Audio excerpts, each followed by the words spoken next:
Baik, jadi materi kita hari ini mengenai subprogram ya. Nah, pertama kita lihat terlebih dahulu standar kompetensi dari pembelajaran kita. Yang pertama, mahasiswa memahami benefit penggunaan subprogram. Jadi apa sih keuntungan dari menggunakan subprogram? Nah, subprogram ini ada dua, yaitu prosedur dan function. Nah, yang kedua, mahasiswa mampu membuat subprogram dalam bentuk prosedur dan function. Kemudian yang ketiga, mahasiswa memahami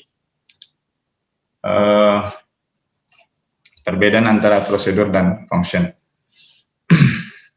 Nah, materi kita pertama mengenai subprogram. Jadi ini berisi penjelasan tentang apa itu subprogram, lalu bagaimana prinsip kerjanya. Kemudian yang kedua kita akan membicarakan mengenai dua tipe subprogram, yaitu prosedur dan function. Apa itu subprogram? Jadi subprogram ini adalah nama dari blok PL/SQL. Jadi PL/SQL ini singkatan dari Programmable Language, ya. Jadi bahasa yang dapat diprogram dari SQL. Nah, kalau yang kemarin atau sebelum ini kita mempelajari bagaimana menggunakan ekspresi dalam statement SQL.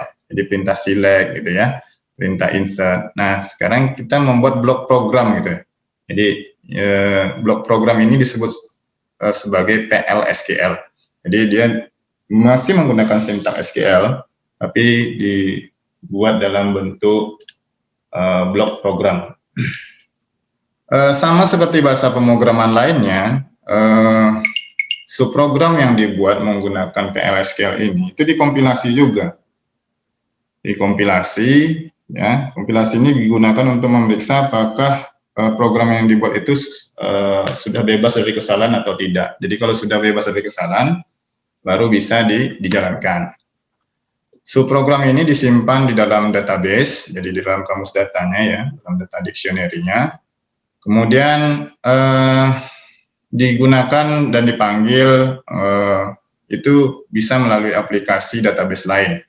Jadi misalnya ada subprogram lain yang mau memanggil sebuah subprogram. Nah, ya, misalnya ada satu subprogram ini bisa dipanggil oleh subprogram yang lain, atau dipanggil menggunakan perintah SQL, atau digunakan dalam ekspresi SQL. Nah, untuk subprogram dalam bentuk function, ya, seperti halnya di dalam pemrograman lain, ya, dalam bahasa pemrograman lain, bahwa fungsi itu harus mengembalikan nilai. Jadi ada nilai yang dihasilkan oleh sebuah subprogram dalam bentuk function. Kemudian subprogram ini itu bisa mempunyai parameter. Jadi parameter ini adalah variabel yang disertakan di dalam pemanggilan subprogram. Jadi subprogram boleh mempunyai parameter, jadi boleh juga tidak.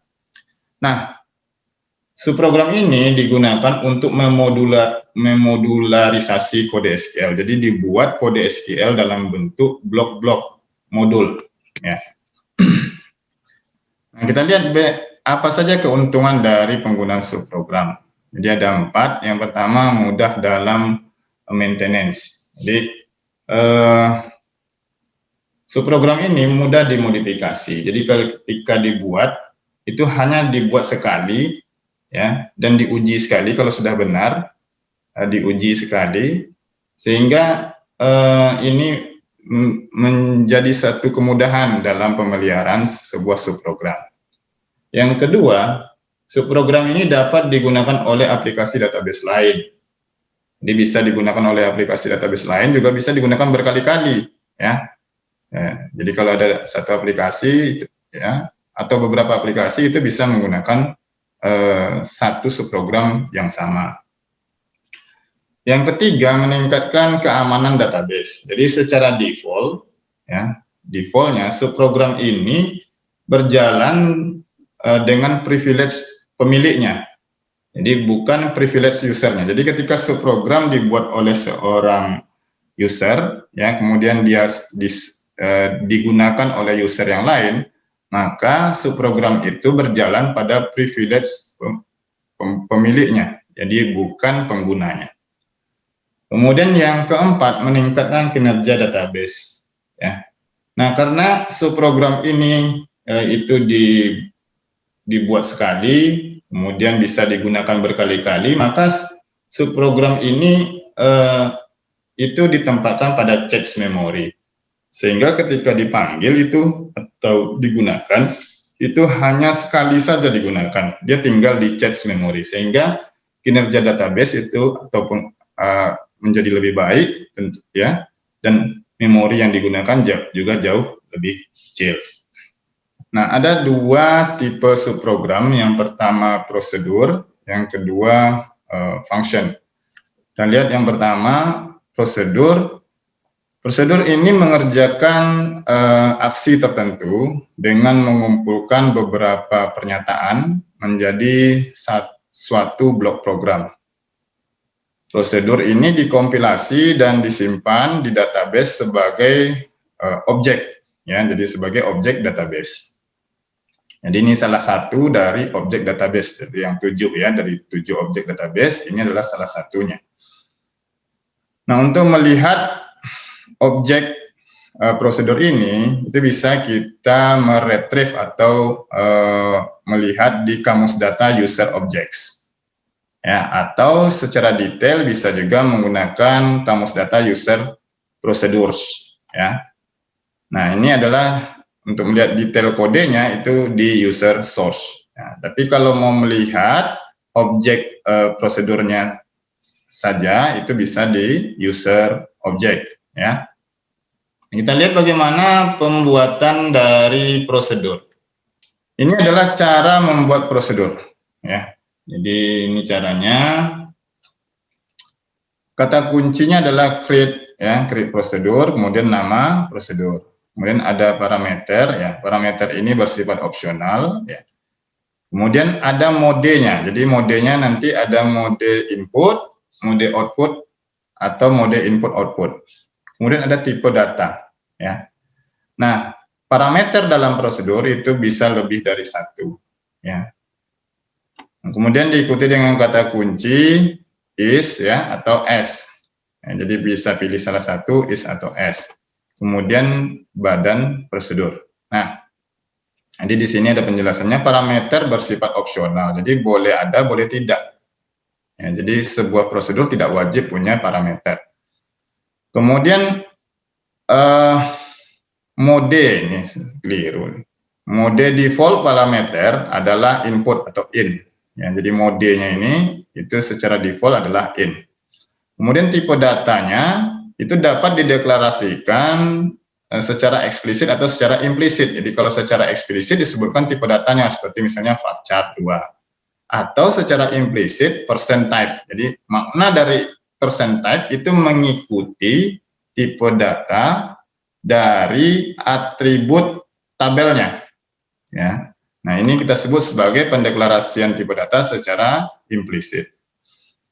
Jadi pembuatannya menggunakan kata kunci, ya, create prosedur. Jadi or replace ini maknanya untuk menimpa jika prosedur yang namanya ini sudah ada. Jadi dia akan menimpa. Kemudian blok PL/SQL, ya, di dalam badannya prosedur ini, ya, ini adalah bagian body prosedur, ini kita sebut sebagai blok PL/SQL. Ini berisi variabel, dia ada beberapa variabel, ya. Jadi ada variabel. Kemudian untuk program utamanya atau bagian utamanya itu dimulai dengan kata begin dan diakhiri dengan kata end. Body prosedurnya itu terdiri dari variabel lokal, kemudian kata kunci begin, kemudian ada aksinya di sini, ya. Apa saja aksinya, kemudian diakhiri dengan kalimat n, ya. Nah, n ini bisa diakhiri juga dengan ditambahkan dengan nama prosedurnya. Jadi, nah ini penting juga kita membuat nama prosedur di sini. Karena apa? Nanti kita akan melihat ada nested prosedur, jadi ada prosedur yang di dalamnya ada prosedur yang lain lagi, ya. Jadi penting juga memberi nama N, ya, untuk memberi nama prosedur pada bagian kata kunci N-nya. Nah, ini sebagai contoh, kita membuat prosedur dengan nama add_dep, ya. Ini nama prosedurnya. Kebetulan prosedur ini tidak mempunyai parameter di sini, ya. Jadi parameternya tidak ada. Parameternya tidak ada. Ya, ini parameter tidak ada. Yang ada di sini adalah variabel lokal. Jadi variabel lokalnya ini dideklarasikan secara implisit, ya. Jadi menggunakan %type. Nah, jadi di sini kita membuat prosedur, ya, yang digunakan untuk menyisipkan data departemen baru dengan departemen ID bernilai 280 dan departemen name ST kurikulum, ya. Jadi, nah, yang ini kita sebut sebagai variabel lokal. Nah, variabel lokal tipe datanya itu disebut secara implisit. Jadi variabel dengan nama v_dep_id, ya, itu tipe datanya sama dengan tipe data departemen ID yang ada di tabel departemen, ya. Kemudian variabel dengan nama v_dep_name, ya, itu tipe datanya sama dengan departemen name, ya, dengan atribut atau dengan kolom departemen name yang ada di tabel departemen, ya. Jadi ini makna dari %type. Jadi kita menyamakan tipe data untuk variabel ini sama dengan tipe data dari kolom, ya, kolom dari tabelnya, ya. Nah, kalau ini tidak kita sebutkan, misalnya bisa, ya, kita bisa ganti misalnya begini misalnya. Kalau kita tidak menggunakan secara implisit, misalnya kita sebutkan secara eksplisit, misalnya begini, varchar 2. Nah, ini boleh, ya. Jadi ini deklarasi secara eksplisit, ya. Jadi kita bilang bahwa variabel v_dep_id tipe datanya adalah varchar 2. Varchar 2 misalnya berapa? Misalnya 10, misalnya panjangnya 10, ya. Atau misalnya departemen name, ini misalnya varchar misalnya, ya. Tapi perhatikan nanti, ya, tipe data eksplisit ini ada kelemahannya. Jadi jadi keuntungannya mungkin kita bisa langsung menulis jelas, ya. Cuma ada kelemahannya. Ketika nanti, ya, seperti ini misalnya, kita mau mengisikan data ini variabel v_dep_id, ya, ke dalam kolom departemen ID. Nah, ini datanya harus sama, ya. Jadi kalau misalnya di kolom departemen ID itu tipe datanya adalah number, sementara di dalam prosedur kita buat varchar, ini akan muncul pesan kesalahan karena tipe data dari prosedur, dari variabel prosedur itu tidak sama dengan tipe data yang ada di kolom pada tabel. Nah, ya. Nah, jadi itu kelemahan dari penggunaan tipe data secara eksplisit. Nah, kalau kita menggunakan tipe data secara implisit, maka kita sudah meminimalisasikan kesalahan yang akan terjadi. Jadi kita sudah menyatakan bahwa tipe data dari variabel lokal itu sama dengan tipe data yang ada di kolom tabel tersebut, ya. Jadi ini sudah menjamin bebas dari kesalahan, ya. Nah, jadi ketika kita isikan 280 itu akan otomatis masuk ke dalam kolom departemen ID, ya.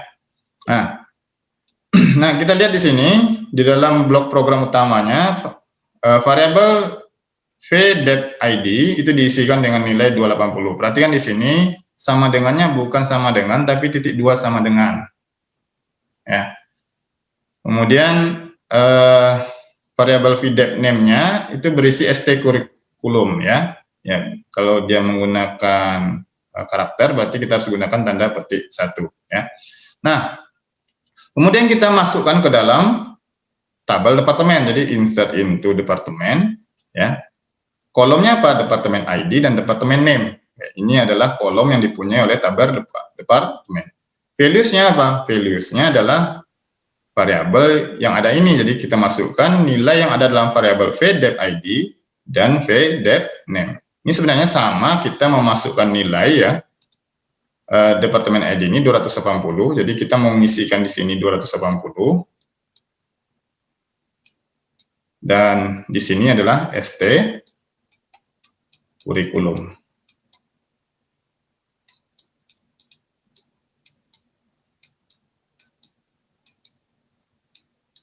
Ya. Nah, untuk melihat bukti bahwa prosedur kita sudah berjalan, ya, kita bisa menampilkan tulisan, ya, bahwa data sudah dimasukkan. Jadi kita sudah memasukkan di sini. Jadi DBMS output put line ini maksudnya adalah menampilkan tulisan, ya, yang ada di dalam parameternya. Jadi ini akan ditampilkan tulisan insert, ya, insert SQL row count. Nah, SQL row count ini itu akan mengembalikan nilai dari data yang ditambahkan. Jadi di sini kan yang ditambahkan ada satu data, maka SQL percent row count ini akan mengembalikan nilai 1. Jadi nanti ini akan ditampilkan inserted. Jadi yang di-insert itu adalah 1 baris. Gitu ya. Ini penjelasannya. Keyword SQL percent row count itu untuk memeriksa jika baris berhasil disisipkan. Kalau sudah berhasil disisipkan, maka SQL percent row count ini akan mengembalikan angka 1. Nah, lalu bagaimana cara mengeksekusi prosedur ini? Jadi bagaimana cara menjalankannya? Menjalankannya ada 3. Yang pertama melalui anonymous block, ya. Jadi kita menuliskan perintah begin, kemudian sebutkan nama prosedurnya. Jadi nama prosedurnya di sini adalah add_dep, ya. Kemudian titik koma, kemudian diakhiri dengan n titik koma. Jadi eksekusi prosedur yang pertama menggunakan anonymous block. Yang kedua menggunakan prosedur lain, ya. Jadi kita panggil add_dep ini dari prosedur yang lain. Jadi kalau kita punya prosedur yang lain, kita bisa ambil atau memanggil add_dep ini. Yang ketiga melalui aplikasi. Nah ini ya. Jadi tadi sudah ditulis, kita diskusikan dengan Khairil tadi ya, atau dengan kawan yang lain. Kita menggunakan exec, ya, execute. Jadi kita exec, kita eksekusi prosedur add_dep, ya. Nah, prosedur itu tidak bisa dipanggil dari perintah SQL. Jadi kalau misalnya menggunakan perintah select misalnya, ya, select add_dep itu nggak mau deh, ya. Jadi tidak bisa. Atau insert add_dep itu, ya, ini tidak bisa dijalankan. Nah, ini bisa berhasil dijalankan, ya. Atau prosedur ini bisa dijalankan bila mana hasil kompilasinya itu tidak ada kesalahan. Ya, nah bila ada kesalahan dalam pembuatan prosedur, ya kita bisa memperbaikinya dengan menggunakan perintah create or replace prosedur, atau bisa juga dengan melakukan drop terhadap prosedur terlebih dahulu, lalu dibuat lagi menggunakan perintah create prosedur. Nah sekarang kita lihat nested subprogram. Jadi kita mempunyai subprogram yang lain, ya, di dalam suatu subprogram, ya. Nah kita sebut subprogram lokal, ya. Subprogram lokal ini adalah istilah dari subprogram yang ada dalam subprogram lain, atau subprogramnya bersarang, ya, seperti ini. Jadi ada prosedur utama. Nah ini kita sebut sebagai prosedur lokalnya, ya. Nah, jika data di tabel employee, jadi ini penggunaan dari sebuah subprogram lokal, ya. Kita lihat contoh kasusnya. Kita mau menghapus data yang ada di tabel employees, ya. Nah, sebelum data dihapus, ya, maka kita sisipkan atau kita tambah di dalam tabel lain, ya, siapa yang menghapus. Jadi, ya, ini sebenarnya nanti akan kita bahas lebih dalam pembuatan trigger, ya. Bedanya antara trigger dengan prosedur, kalau prosedur dia harus dieksekusi secara eksplisit, jadi disebutkan dengan salah satu dari 3 cara tadi, misalnya menggunakan anonymous block, atau dijalankan menggunakan prosedur lain, ya, atau dijalankan menggunakan perintah execute. Nah, kalau trigger tidak, trigger itu otomatis dia. Jadi trigger bedanya dengan prosedur, trigger dieksekusi otomatis oleh sistem database. Nah, beda kalau subprogram itu dieksekusi dengan perintah tertentu. Itu bedanya. Nah, sini kita mau membuat ya catatan lah gitu ya. Catatan ini perlu untuk audit dari sistem database. Jadi siapa yang melakukan penghapusan terhadap data itu dicatat di tabel loggingnya. Nah, kita membuat prosedur lokal di sini, namanya logm. Sementara prosedur utamanya adalah delete, ya, delete m. Nah, prosedur utama delete m ini punya parameter, ya, parameternya ada namanya PMID, ya. Modenya input, jadi dia menerima data, ya. Tipe datanya sama dengan tipe data yang ada di atribut employee ID. Kemudian program lokalnya itu namanya logm. Di dalam prosedur lokal subprogram lokal ini itu akan dilakukan pencatatan. Jadi setiap terjadi penghapusan data, ya, setiap terjadi penghapusan data itu akan ditambahkan ke dalam tabel logging, ya. Siapa nama usernya dan waktu transaksinya, ya. Jadi siapa usernya dan waktu transaksinya. User dan sysdate ini sebenarnya adalah fungsi, ya, fungsi built-in dari sistem database. User dan sysdate ini fungsi. Nah, ini digunakan nanti untuk audit. Jadi kalau terjadi penghapusan, kita tahu siapa yang menghapus, gitu. Ya. Jadi kalau di dalam dalam database dengan sistem multi user itu diperlukan.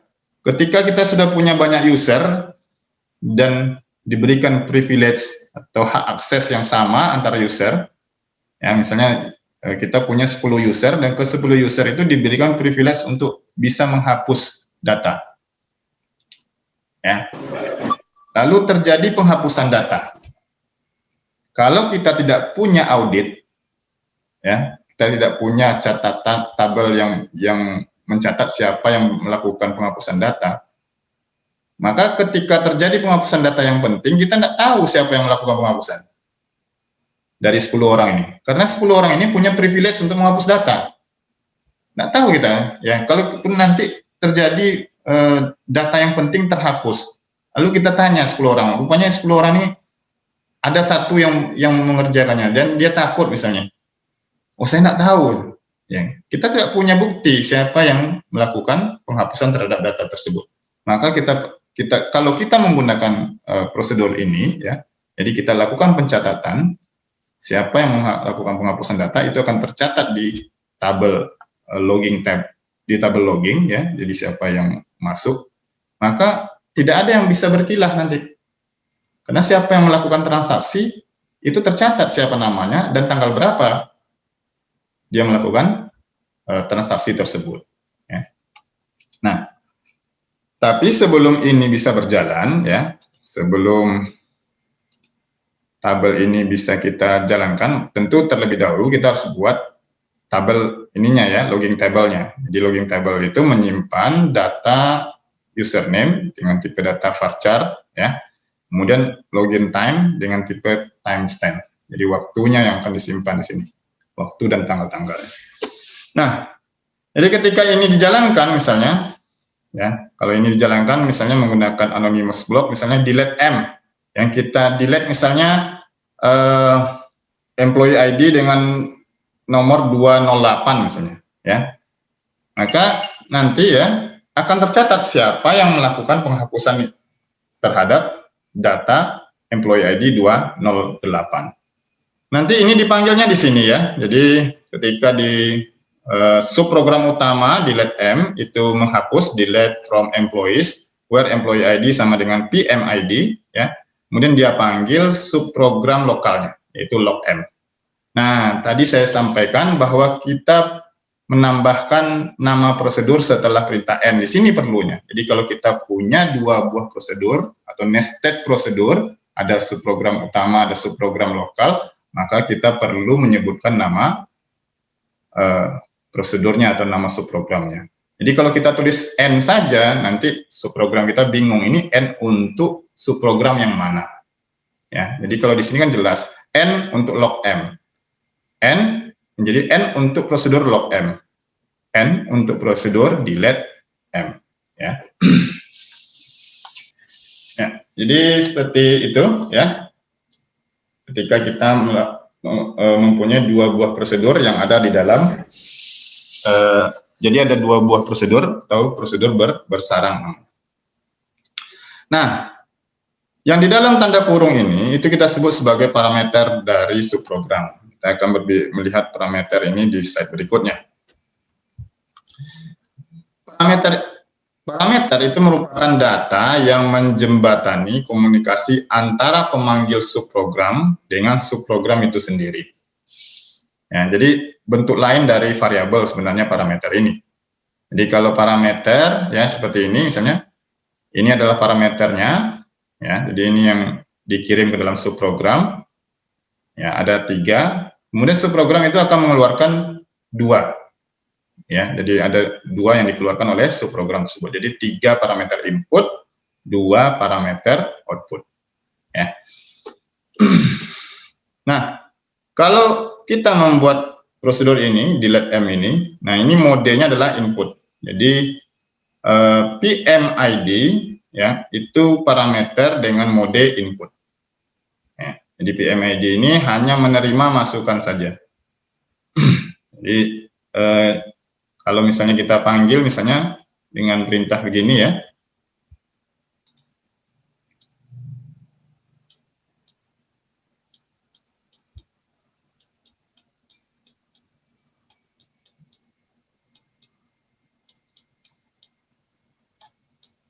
Nah, 208. Sini beginnya dulu. Ada enggak tuh langsung menulis ini? Ada kayaknya pakai pena. Payah pakai pena. Oke, nah ini. Kita eksekusi menggunakan anonymous block ya. Nah, jadi 208 ini itu akan dikirim ke parameter PMID ya. Nah, jadi nanti di sini ketika dia menghapus delete from employees where employee ID sama dengan PMID. PMID itu isinya adalah 208.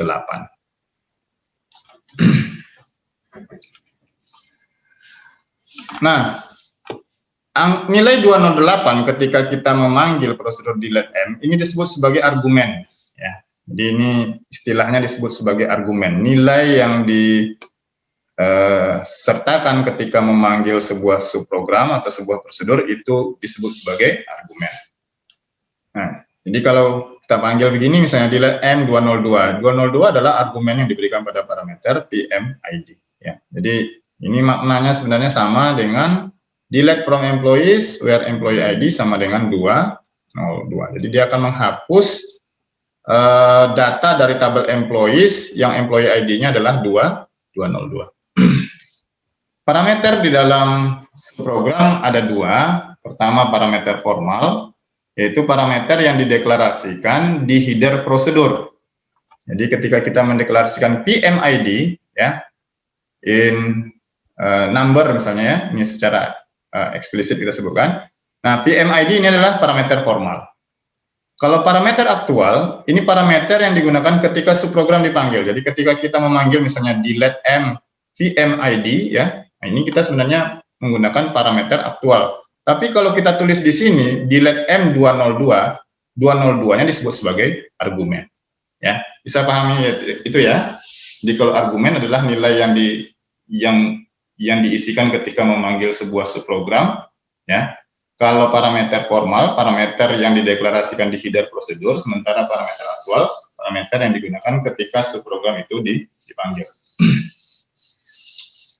Nah, tipe data parameter formal ini tidak memerlukan ukuran.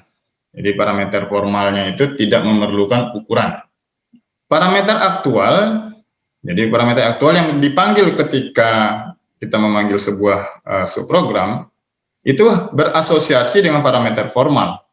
Oleh karena itu, parameter aktual ini tipe datanya harus sama nanti dengan tipe data parameter formalnya. Nah, parameter aktual juga bisa ditulis dalam bentuk ekspresi. Jadi misalnya di let m vmid tambah 100. Jadi kita akan mengirim ya untuk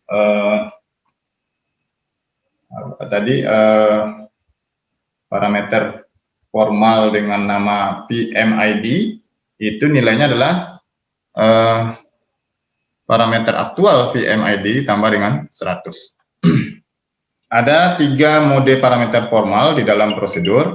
Ya, jadi yang modenya itu hanya ada di parameter formal, parameter aktual tidak ada ya. Karena parameter aktual itu adalah parameter yang dipanggil atau parameter yang disertakan ketika memanggil sebuah prosedur. 3 mode parameter formal, pertama adalah in, ini sifatnya masukan ya, jadi dia bertindak hanya menerima nilai saja. Yang kedua adalah out ya, ini parameter yang memberikan atau menghasilkan nilai. Yang ketiga in out, jadi bisa menerima juga bisa mengeluarkan. Nah, defaultnya kalau kita tidak menyebutkan kata kunci out, in, out ya, maka parameter formal itu defaultnya adalah input. Jadi dia hanya bisa menerima data saja. Oke. Jadi ini penjelasannya ya, mode input, mode output, dan mode input output ya. Nah, kita lihat contoh dari mode parameter input ya. Jadi ini satu arah saja ya. Jadi kalau kita lihat ini hanya satu arah. Jadi ketika kita memanggil prosedur raise salary ya, di mana ada 2 parameter formal di sini, yaitu PID dan P% ya. Nah, ketika kita kirim atau kita panggil, kita menggunakan argumen pertama, jadi 202 itu argumennya, itu akan dikirim ke PID, sementara parameter aktualnya P salary itu akan dikirim ke parameter formal yang berasosiasi dengan parameter formal bernama P% ya. Jadi ini akan dikirim. Nah, berapa yang dikirim nih? Dan tahu berapa yang akan dikirim? Argumennya berapa yang akan dikirim oleh P salary? Nah, yang dikirim adalah 1. Jadi kita lihat di sini ya. Parameter aktual P salary, tipe datanya adalah number, nilainya adalah 1. Jadi yang dikirim di sini 1. Nah, ketika ini dipanggil ya, jadi yang dikirim itu nih employee ID dengan nilai 202. Jadi kita akan mengupdate dari tabel employees, yaitu salary-nya ya, itu sama dengan salary dikali 1 ditambah P% per 100. Jadi ketika kita kirim di sini nilai P salary-nya 1 ya, di sini sebenarnya yang akan dihitung itu adalah 1 per 100 ya. Untuk employee ID 202. Jadi kalau misalnya employee ID 202 ya, salary-nya $2.000 misalnya ya. Kira-kira berapa salary yang barunya setelah dilakukan pemanggilan prosedur raise salary? Ada yang tahu? Misalnya 202 salary-nya itu $2.000.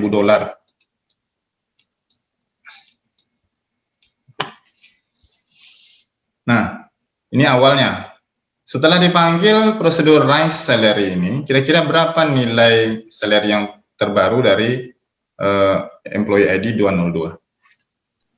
2020, Pak. Dapatnya dari mana nih? Ini sini ya, 2000 dikali 1 tambah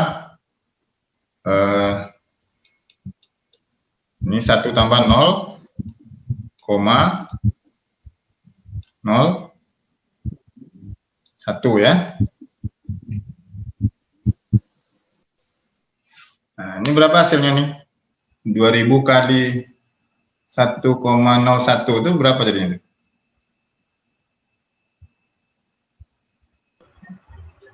2000 kali 1 2000 tambah 0,01. 2000,01. Enggak, ini kan dalam tanda kurung nih. Jadi hasilnya ini kan 2000 dikali dengan 1,01. 2020 saja, Pak. Kalau mode parameternya dalam bentuk mode output ya, maka yang terjadi adalah pengiriman ya. Jadi yang di sini arahnya adalah mengirim. Jadi mengirim ke pemanggilnya. Ya. Jadi kalau kita lihat ini prosedurnya query M ya. Kemudian ada tiga variabel lokal. Pertama modenya input, yang kedua output ya, output. Nah, kemudian transaksinya adalah memilih last name, kemudian salary ya ke dalam ini pname dan psalary. Jadi kita akan memindahkan isi yang ada dalam last name, salary ya. Last name berasosiasi dengan pname. Jadi kita akan pindahkan isi yang ada dalam last name ke dalam pname, kemudian isi yang ada dalam salary ke dalam psalary ya. Untuk employees yang mempunyai employee ID-nya sama dengan PID ya, dengan PID ini. Nah, PID-nya yang kita kirim adalah 178. Oke, sekarang masih pertanyaan yang sama. Kalau misalnya 178 itu ya, ini employee ID-nya ya.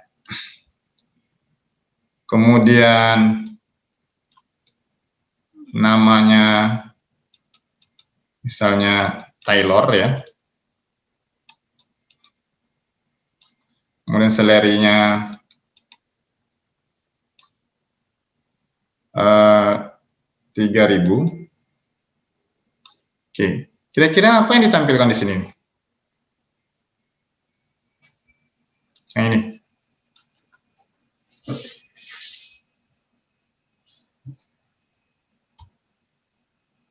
Kalau ada yang bisa jawab, silakan sebutkan namanya. Ya, jadi ID 178 itu namanya Taylor, salary-nya 3.000. Ya, kemudian kita kirimkan keluar, jadi yang last name itu berasosiasi dengan pname, salary berasosiasi dengan psalary ya. Kemudian ini akan dikirim keluar. Kirim keluar ya. Pname itu dikirim ke AM name, ke parameter aktual AM name. Sementara psalary itu akan dikirim ke parameter aktual AM sal. Nah, sekarang pertanyaan saya, berapa yang akan ditampilkan di sini? Yang di garis merah ini. Jadi dia akan menampilkan nanti salary-nya berapa. Ini kan sudah disebutkan. 178, namanya Taylor, salary-nya 3.000. Artinya, dia akan kirim nilai 3.000 nanti ke sini. Jadi ini akan berisi nilai 3.000. Nah, 3.000 ini yang akan ditampilkan di sini. Jadi salary titik 2 ya, itu nilainya adalah 3.000. Jadi dia akan tampilkan di teks salary ini ya, nilai 3.000. Lalu di AM name ini juga akan ditampilkan namanya, misalnya siapa nama yang ID-nya 178, Taylor misalnya, dia akan tampilkan Taylor. Nah, berikutnya mode parameter input output ya. Nah, di dalam input output ya, jadi seperti ini misalnya kita mendeklarasikan parameter formalnya itu dengan mode input output ya. Nah, ini sebelum pemanggilan prosedur ya, kita punya nilai untuk PPON itu adalah ini.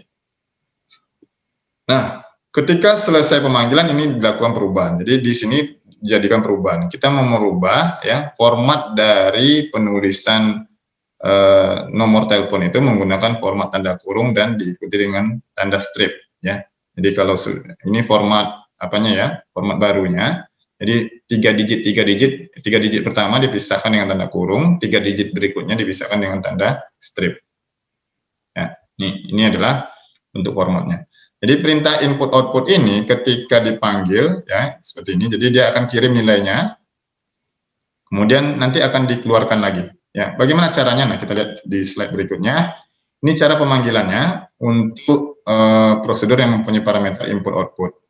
Ya, jadi pertama kita kirimkan ini ya, di lab ini kita kirimkan.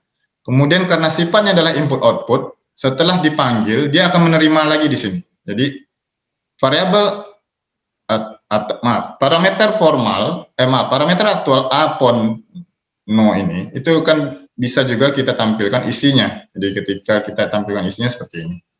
Ya, jadi tampilan ketika prosedur ini dipanggil ya itu adalah format number dari nomor telepon ini itu sudah berubah seperti yang tadi. Jadi menjadi 400 kemudian 633 0575.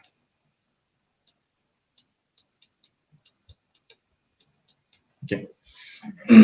Nah, ini pemanggilan untuk parameter formal yang modenya adalah input output. Baik, kita sudah selesai untuk prosedur. Silakan kalau ada pertanyaan mengenai prosedur ini. Nah, kita lihat yang berikutnya. Nanti kalau ada pertanyaan silakan tanya ya sambil jalan. Tipe subprogram yang kedua adalah fungsi ya. Nah, fungsi ini seperti halnya definisi di matematik, yaitu fungsi memetakan suatu nilai dari satu domain ke domain yang lain. Ya, jadi misalnya fx gitu ya, kita punya fungsi misalnya begini misalnya. Kalau di matematik misalnya, fungsi sederhana misalnya gini, fx x kuadrat. Ya. Nah, ketika dipetakan satu nilai misalnya F5 ya, misalnya ini maknanya adalah 5 kuadrat, jadi hasilnya adalah ini punya nilai, itu hasilnya adalah 25. Nah, di dalam pemrograman ya fungsi juga sama seperti di dalam matematik ya, jadi fungsi ini itu memetakan suatu nilai dari suatu domain ke domain yang lainnya. Dalam implementasinya, fungsi ini hampir sama dengan prosedur ya. Jadi boleh memiliki variabel, mempunyai parameter, yang baik itu parameter formal dan parameter aktual ataupun argumen. Ya, cuma bedanya satu saja, fungsi itu harus mengembalikan nilai. Ya, jadi kalau prosedur tidak.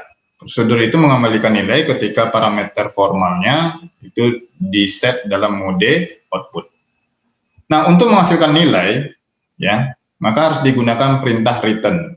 Ya, mungkin kalau Anda belajar bahasa Java atau bahasa C, ya, Anda sudah familiar dengan istilah return ini. Ya. Mode parameter pada fungsi itu adalah input. Jadi, di fungsi tidak mengenal mode output dan input-output. Ya. Jadi, mode parameternya hanya input saja.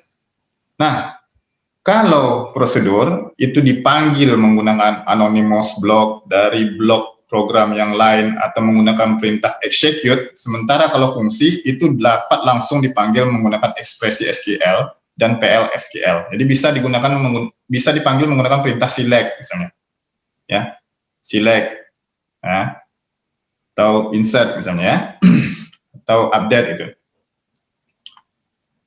Nah, dalam penulisan fungsi, ketika kita membuat fungsi, hindari penggunaan perintah DML, ya, DDL, perintah TCL, commit atau rollback, ya, dan perintah untuk mengubah variabel global. Ini penting yang harus kita perhatikan ya. Jadi dalam membuat fungsi, ya, itu kalau bisa hindari penggunaan perintah DML seperti insert, update, delete, ya. Kemudian DDL, ya, perintah TCL, commit dan rollback, dan pengubahan variabel global. Nah, di dalam SQL ada dua fungsi secara umum. Pertama adalah fungsi yang didefinisikan oleh pengguna, yang pertama adalah fungsi yang built-in, ya, yang dengan sistem database. Yang kedua adalah fungsi yang didefinisikan oleh pengguna. Jadi yang built-in dengan database, ya, disebut built-in function, atau fungsi yang didefinisikan oleh pengguna kita sebut sebagai user defined function. Nah, biasanya yang built-in function ini itu adalah fungsi yang dimiliki oleh sistem database seperti fungsi upper, max, sum, sysdate, user dan sebagainya. Ya, itu adalah fungsi yang dimiliki oleh sistem database. Upper ini misalnya merubah huruf kecil, huruf besar, atau merubah menjadi huruf besar semua gitu ya. Max adalah fungsi aritmatika untuk mencari nilai terbesar. Ya, sysdate fungsi untuk menampilkan atau menghasilkan waktu di sistem. Ya. Nah, kita lihat benefit dari penggunaan fungsi dalam statement SQL. Fungsi kalau digunakan pada statement select dengan clause where, ya, fungsi akan memastikan semua data yang diinginkan dapat ditampilkan. Misalnya dalam database employees, jika kita ingin, ya, jika kita ingin menampilkan, ya, nama karyawan yang nama belakangnya sama, ya. Ini penting sini. Misalnya dalam database employees, jika ingin memiliki lebih dari satu karyawan dengan nama belakang yang sama. Jadi maksudnya ini adalah jika ingin menampilkan, ya, jika ingin menampilkan lebih dari satu karyawan dengan nama belakang yang sama. Nah, kalau kita menggunakan kode berikut yang seperti ini, misalnya select bintang from employees where last name Taylor, kita hanya menemukan, ya, employees dengan last name Taylor saja. Jadi T-nya huruf besar, A-nya huruf kecil, Y-nya huruf kecil, seperti inilah, seperti yang ditulis ini. Ya. Jadi kita hanya, jadi kalau misalnya ada nanti nama belakangnya Taylor, T-nya huruf kecil, ya nggak tampil. Karena kita menampilkan sesuai dengan kriteria yang kita cari, yaitu T-nya huruf besar.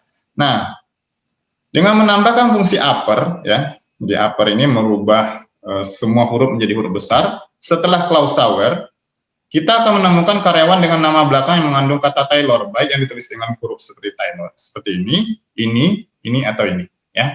Jadi ini akan merubah, ini nama fungsinya upper, ya, akan merubah semua yang ada di dalam kolom last name itu menjadi huruf besar semua. Kemudian kata yang mau dicari itu dirubah juga ke dalam huruf besar.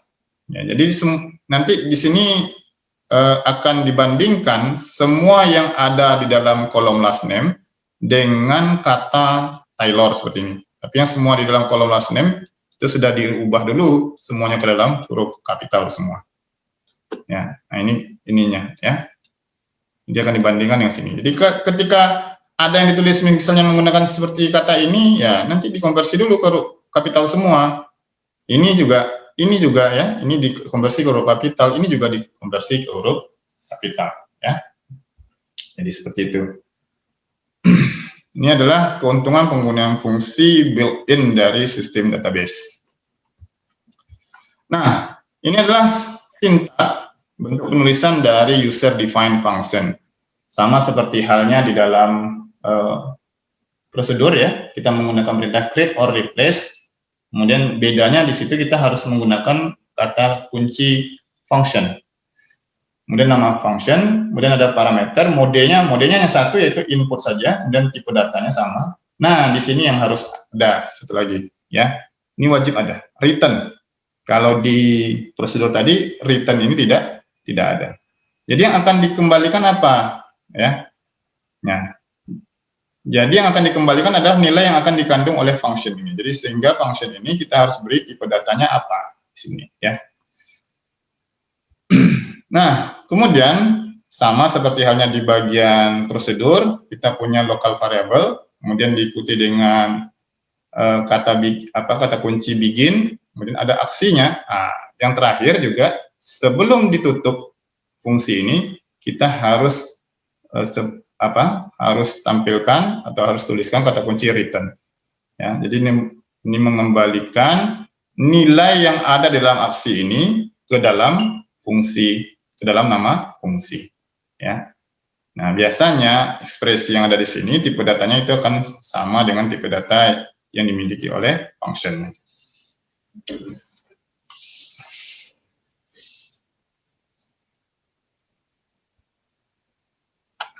Oke. Nah, ini kita lihat contoh dari pembuatan fungsi dan pemanggilannya. Nah, ini adalah fungsinya. Jadi nama fungsinya adalah getSal ya. Jadi ini mendapatkan nilai salary. Parameternya PID ya. Dengan tipe data sama dengan employee ID. Nah, kemudian tipe data dari getSal ini adalah number. Nah, ini deh. Jadi ini adalah tipe datanya. Jadi function getSal ini akan mengembalikan nilai dengan tipe data number. Ini adalah variabel lokalnya, ya. Nah, variabel lokalnya ini sama sebenarnya dengan ininya nanti ya, sama dengan tipe data dari functionnya. Number juga, cuma di sini kita deklarasikan secara implisit ya, menggunakan menggunakan kata kunci percent type ya. Nah, ini adalah program utamanya. Jadi program utamanya adalah menselect salary, jadi diambil data salary, kemudian dimasukkan ke dalam VSAL, di dalam variabel VSAL dari tabel employees, di mana employee ID-nya sama dengan PID. Ya. Nah, nanti nilai salary yang baru ini, nilai salary ini akan dikirim ke variabel ini. Di variabel ini kita simpan salary-nya, kemudian salary yang ada di dalam variabel VSAL itu akan dikirimkan atau menjadi nilai baru dari fungsi getSalary. Ya. Nah, cara memanggilnya ada 3 nih, yang di sini. Yang pertama, menggunakan ekspresi SQL seperti perintah ini. Jadi select getSal. Ya, jadi kita memanggil ini nama fungsinya getSal. Kita sebutkan employee ID-nya dari tabel employees, ya, yang employee ID-nya adalah 100, ya. Nah, jadi di sini kita kirimkan employee ID 100, ya, employee ID 100 yang akan dicari salary-nya di sini. Cara kedua itu sebagai bagian dari ekspresi PL/SQL, jadi seperti ini misalnya. Nah, ini cara kedua. Ekspresi dari PL/SQL. Jadi VSAL sama dengan getSal 100. Ya, ini cara yang kedua. Jadi kita akan memanggil fungsi getSalary dengan employee ID atau PID-nya adalah bernilai 100. Nah, nanti hasil yang ada di sini itu akan disimpan di variabel VSalary. Cara yang ketiga sebagai parameter ke subprogram lain. Jadi kalau kita menggunakan parameter subprogram lain seperti subprogram DBMS output put line. Nah, ini seperti ini. Ya, ini kita juga bisa memanggil seperti ini. Nah, cara yang ketiga. Ini cara pertama. Jadi cara pertama bisa menggunakan ekspresi SQL, cara kedua menggunakan ekspresi PL/SQL, cara ketiga sebagai parameter ke subprogram yang lain. Oke, sekarang saya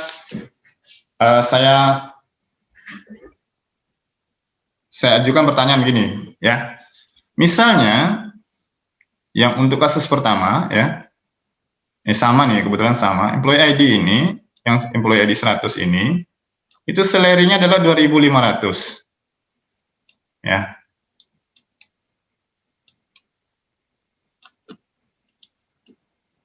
Oke, kira-kira ya yang akan ditampilkan oleh perintah DBMS output put line ini itu berapa nilainya?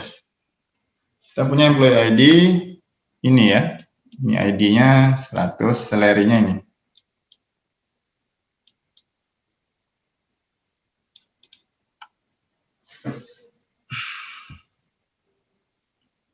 Berapa kira-kira yang mau ditampilkannya? Yang di sini ya. 2.500. Iya. Siapa yang jawab tuh? Mukhtar, Pak. Ya. Jadi yang akan ditampilkan adalah 2.500. Baik kita memakai ekspresi SQL ini, misalnya select getSal, ya, employee ID-nya 100, itu yang akan ditampilkan nanti adalah 2.500. Karena salary dari employee ID 100 itu bernilai 2.500, atau menggunakan ini ya. Nah, atau menggunakan ekspresi di PLSQL sama. Ini juga akan tampil 2.500, ini juga 2.500, ini juga akan tampil 2.500 ya. Jadi jangan ragu, 0 maksudnya di sini itu tidak akan ada pengaruhnya ya. Jadi kalau kita lihat dia akan kirim, ini kan input ya, parameternya input. Jadi dia kirim yang 100 tadi ya. 100 tadi akan diuji di sini. Jadi akan dipilih salary ya. Salary dari employee ID yang bernilai 100. Salary-nya itu disalin ke dalam variabel vsal. Nah, vsal ini tentu sama isinya dengan salary ya. Nah, inilah yang akan dikirim atau yang jadi nilai dari fungsi get salary. Jadi kita nilai yang akan dihasilkan adalah 2.500 ya. Nah, fungsi juga bisa ini ya dihasilkan menggunakan perintah exception. Nah, ini exception ini maksudnya adalah jika terjadi sesuatu hal. Jadi ada pengecualiannya di situ, ada pengecualian di situ ya. Nah, jadi kalau nilainya tidak ditemukan, jadi select misalnya kalau kita panggil misalnya tadi get sal 100 misalnya gitu ya. Select get sal 100. Ternyata employee ID 100 ini tidak ada. Ya, employee ID yang 100 ini tidak ada dalam tabel database kita ya. Maka yang terjadi adalah fungsi ini akan mengirimkan nilai 0. Nah, ini maksudnya. Jadi kita membuat perangkap kesalahan di sini ya. Jadi kalau misalnya 100 employee ID 100 ini tidak ada di dalam tabel employees, maka dia akan kirimkan nilai 0. Nah, jadi nilai kembalian fungsi selain dihasilkan oleh perintah return, bisa juga dihasilkan oleh perintah exception ya. Jadi ketika data tidak ditemukan, maka diberikan nilai 0 ya.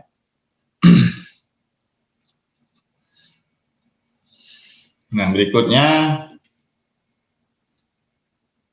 kita lihat pemanggilan fungsi tanpa parameter ya. Sebagian besar fungsi memiliki parameter, namun tidak semua ya.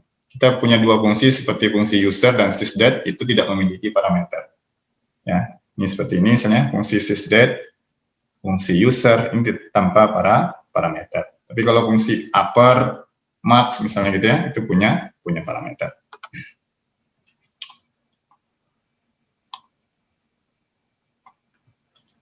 Nah, contoh fungsi dalam ekspresi SQL ya seperti ini. Jadi kita membuat sebuah fungsi dengan nama text ya, kemudian ini adalah parameter formalnya. Kemudian tipe data dari fungsi text ini adalah number. Nah, kita tidak perlu sini pakai local variable karena kita akan mengembalikan langsung dari parameter formal ya, dikalikan dengan nilai 0,08. Jadi nilai yang di sini akan dikirim ya, nilai yang ada di dalam parameter formalnya dikalikan dengan 0,08. Nah, kalau kita lihat ini, ya kita panggil misalnya select employee ID, last name, salary, tax salary from employees, where department ID sama dengan 50, ini akan menghitung atau akan menampilkan employee ID, last name, salary, dan tax dari salary-nya atau pajak dari salary-nya untuk departemen ID yang bernilai 50. Jadi ini employee ID yang bekerja di dalam departemen ID 50. Ada employee ID 124, 141, 142, 143, 144. Ini salary-nya ya. Nah, ini pajaknya. Ya, pajaknya sesuai ya. Jadi kalau kita kalikan misalnya 5.800 misalnya dikali dengan 0,08 misalnya. Dikali 0,08. Ya, dapatnya 464 ya. Ini adalah hasilnya. Nah, di mana saja penggunaan dari user defined function dalam statement SQL? Pertama, fungsi yang sudah dibuat oleh pengguna itu bisa digunakan pada statement select, pada klausa where dan having. Di statement select, klausa where, klausa having, atau klausa order by dan group by. Pada klausa values, pada statement insert juga bisa, ya. Pada klausa set, pada statement update, ya. Jadi ini beberapa penggunaan fungsi yang dibuat oleh pengguna pada statement SQL. Nah, yang terakhir adalah perbandingan dari prosedur dan fungsi. Ini kita sudah sampai di akhir, jadi ini sekedar rangkuman. Apa beda antara prosedur dan fungsi? Pertama, prosedur dieksekusi sebagai statement SQL. Jadi, prosedur itu ada 3 yang mengeksekusinya. Ya, yang pertama adalah anonymous block, kemudian dipanggil menggunakan prosedur lain, kemudian menggunakan perintah execute ya atau exec. Sementara fungsi itu dipanggil sebagai bagian dari ekspresi statement SQL ya atau ekspresi dari TL SQL atau dipanggil dari prosedur yang lain. Kemudian prosedur tidak ada klausa return di bagian header-nya, sementara di function itu harus ada klausa return di bagian header. Yang ketiga, prosedur bisa mengembalikan nilai menggunakan parameter pada mode output out ya. Kalau function itu bukan bisa, harus. Jadi kalau prosedur itu opsional, hanya ya bisa mengembalikan, bisa juga tidak. Tapi kalau function harus mengembalikan satu nilai. Ya, harus mengembalikan satu nilai. Prosedur ya itu bisa juga opsional, bisa berisi statement return tanpa nilai ya. Jadi bisa berisi statement return, hanya mereturn saja, tapi tidak ada nilai yang dihasilkan. Tapi kalau function itu harus berisi minimal satu statement return. Jadi dalam satu function itu minimal harus ada satu statement return. Bisa kita punya lebih dari satu, bisa. Apalagi kalau kita nanti menggunakan statement control seperti if, case of, ya, maka return-nya bisa lebih dari satu pada sebuah fungsi. Nah, kita sudah sampai di akhir materi perkuliahan, ya. Kalau ada pertanyaan, ya silahkan. Saya kasih waktu sekitar 5 sampai dengan 10 menit untuk sesi diskusi, ya. Kalau misalnya ada yang ditanyakan selain dari materi hari ini juga dipersilahkan. Oke, kalau tidak ada pertanyaan kita cukupkan hari ini ya. Semoga kita ketemu minggu depan ya. Jadi yang minggu depan itu adalah materi terakhir yaitu tentang trigger. Jadi kita masih melanjutkan tentang prosedur dan fungsi ya. Tadi sudah saya singgung apa beda antara prosedur dan fungsi. Beda prosedur dengan trigger ya. Jadi kalau trigger ini memang dieksekusi secara otomatis oleh sistem database, sementara kalau prosedur atau fungsi itu harus dieksekusi secara eksplisit, jadi harus disebutkan. Ya, beda dengan trigger. Trigger otomatis dia berjalan dalam sebuah sistem database. Tapi cara pembuatannya, trigger itu mirip dengan pembuatan prosedur dan fungsi. Terima kasih atas perhatiannya. Kita ketemu minggu depan. Wabillahi taufiq wal hidayah. Assalamualaikum warahmatullahi wabarakatuh dan selamat siang.